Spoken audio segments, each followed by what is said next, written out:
মাকে যদি একটু জিজ্ঞাসা করতে চান আপনারা, আপনার মা আপনার জন্য কত কষ্ট করেছে, কত ব্যথা বেদনা পেয়েছে, তাহলে আপনার স্ত্রীকে যদি একটু জিজ্ঞাসা করে নেন, বেরাদার ও আমার প্রাণের বিবি, বলো রে, তোমার গর্ভের মধ্যে বাচ্চা রয়েছে, তোমার গর্ভের মধ্যে সন্তান রয়েছে, তোমার কত কষ্ট, কোনো বেদনা হয় নাকি? বলো বেরাদার, আপনি যদি জানতে চান আপনার প্রাণের বিবি কত কষ্ট, আপনার মা কত কষ্ট পেয়েছে আপনাকে পেটে যখন ধারণ করেছিল, আপনার স্ত্রীকে জিজ্ঞাসা করবেন। আপনার স্ত্রী বলবে, স্বামী পেটের মধ্যে বাচ্চা রয়েছে, সন্তান রয়েছে, এমন ভাবে নড়াচড়া করে স্বামী রে রাতের সমস্ত আরাম হারাম হয়ে যায়। মুমিন রে, যখন জানতে পারবেন বেরাদার, একজন মা জানে যখন বেরাদার একটা বাচ্চাকে প্রসব দেয় দুনিয়ার বুকে দিয়ে, আল্লাহু আকবার, আল্লাহু সামাদ, মা যখন বাচ্চাটিকে জন্ম দেয়, একবার যখন এই আল্লাহ বলে ডাকে, এক একটা আল্লাহ বলাতে এক একটা হজের সওয়াব তার নামায় আমলে লেখা হয়।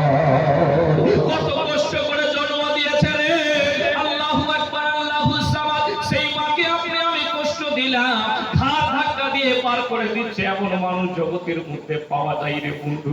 না রে, ও জগতের মুমিন, শোনো, আল্লাহু আকবার, আল্লাহু সামাদ, আপনার মাকে এমন কষ্ট দিয়েন না, আপনার বাবাকে কষ্ট দিয়েন না। যখন আপনি আমি ছোট ছিলাম, আপনার আমার যখন স্বাস্থ্য খারাপ ছিল, আপনার আমার যখন জ্বর হয়েছিল, আপনার আমার বাবা আপনার আমার বিছানার মাথার পাশে বসে বসে কান্নাকাটি করতেছিল, ও আমার ছেলে রে, তুমি জ্বরের মধ্যে অসুস্থ অবস্থায় পড়ে আছো। ও জগতের মুমিন, শুনো, আল্লাহু আকবার, আপনার আমার বাবা আপনাকে আমাকে একটা দুটা নয়, বেরাদার মিল্লাত ইসলামিয়া 8টা 10টা ডাক্তারকে চেঞ্জিং করিয়েছে। আপনার আমার বাবা আপনাকে আমাকে ভালো করার জন্য নিয়ে গেছে, কিন্তু আপনি আমি সেই বাবাকে ভুলে বসে রইলাম। জগতের মুমিন, দুনিয়ার বুকে বেশি দিন নয় রে, আপনাকে আমাকে চিরস্থায়ী দুনিয়াতে থাকার জন্য পাঠাইনি, দুনিয়া ছেড়ে রে আপনি আমি চলে যাব। আমার আপনার কামলিওয়ালে দয়ার নবী মুস্তাফা বলেন, আর দুনিয়া ও মাজরাতুল আখিরাহ, দুনিয়াটা হলো আখিরাতের বাজার, এই দুনিয়ার বুকে আখিরাতের সঞ্চয় করে নেন।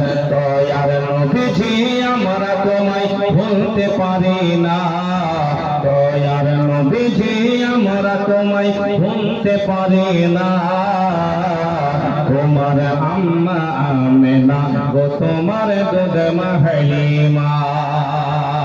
দয়ার নবীজি আমরা তোমায় ভুলতে পারি না, তোমার আম্মা আমেনা গো তোমার দুধ মা হালিমা।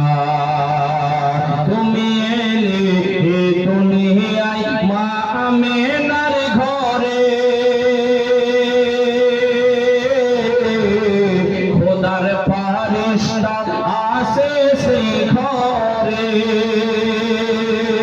তুমি সিরাত রাসূল মারে পাকের বুলবুল, সুবহানাল্লাহ, তুমি সিরাত রাসূল মারে পাকের বুলবুল, তোমার দোয়া কবুল করতে খোদা দেরি করে না, তোমার আম্মা আমেনা গো তোমার দুধ মা হালিমা, তোমার আম্মা আমেনা গো তোমার দুধ মা হালিমা। তুমি এলে মিষ্টরহনে মা হালিমার ঘরে, মেঘেরা সব ছায়া করে তোমার মাথার উপরে। 1100 টাকার একটা কলম হয়েছে, বাকি 500 দিয়েছে, 100 200 দিয়েছেন। শহীদে কারবালা কি উন্নতি করবে হাজরা? মাদ্রাসার মধ্যে নাকি মাদ্রাসার মধ্যে টাকা আপনাদের যেটা বাঁচবে সেটা মাদ্রাসার মধ্যে হবে। মাদ্রাসা কিসের ঘর বা বলেন না, মাদ্রাসা কিসের ঘর? নবীর ঘর। এরাদার যেই নবীর ঘরের মধ্যে আল্লাহু আকবার, আল্লাহু সামাদ, ছোট্ট ছোট্ট ইতিম বাচ্চারা পড়াশোনা করে, ওই নবীর ঘরের নবীর মেহমানেরা পড়াশোনা করে সেই মাদ্রাসায় টাকাটি লাগবে। বেরাদার, কোনো মানুষ যদি মারা যায় মাদ্রাসায় যদি দান খয়রাত করে থাকে, মাদ্রাসা যতদিন কায়েম থাকবে কবরের সওয়াব পৌঁছাতে থাকবে। জনগণ সুবহানাল্লাহ।